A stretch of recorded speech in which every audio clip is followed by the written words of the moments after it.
You know the legendary stories about Porter Rockwell, his long hair, him being a personal bodyguard to the prophet Joseph Smith, a defender of the faith and the church. But how did it all start? And more importantly, how did it all end? Well, one Christmas Eve, Joseph and Emma were throwing a Christmas Eve party at their home. In off the street walks this man. His clothes are dirty, they're old, they're tattered and torn. He's got long hair, and he starts making a bit of a ruckus in the house. Some of the people get nervous about the way this guy's acting, and a few of the men try to escort this man back out onto the streets. Well, this man was not having anything to do with that. He put up a fight, and there was nobody that could wrestle this guy out of the house. Finally, he couldn't contain himself any longer. He started to laugh, and Joseph immediately recognized the laughter belonging to that of his boyhood friend, Porter Rockwell.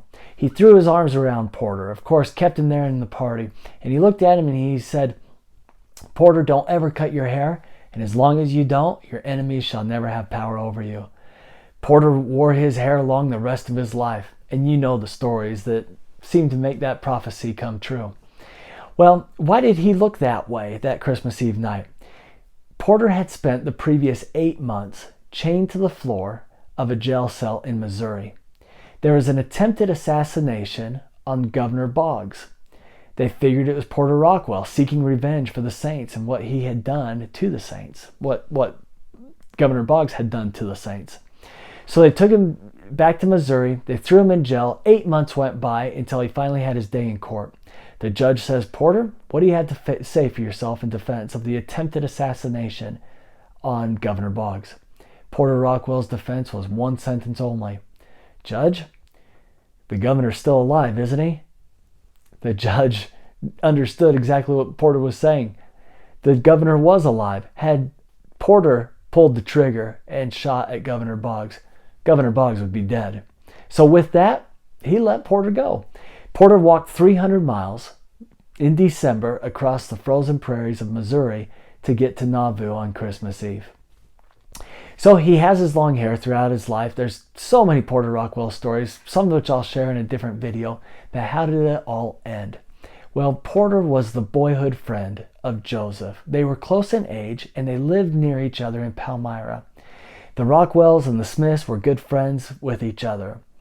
Porter, to give you one example of his friendship and love for the prophet Joseph, when Joseph was trying to find enough money to publish the Book of Mormon, and even before then, enough money to buy paper and ink to write down the dictated transcript of the Book of Mormon, it was Porter who would do his day job, and then at night, under the moonlight, he would pick blackberries, sell the blackberries, and take his blackberry money and donate it to Joseph for the publication of the Book of Mormon.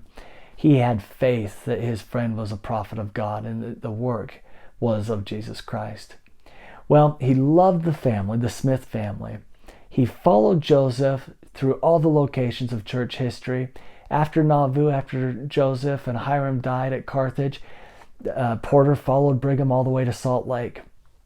He ended up settling out in Lehi and lived the rest of his life there.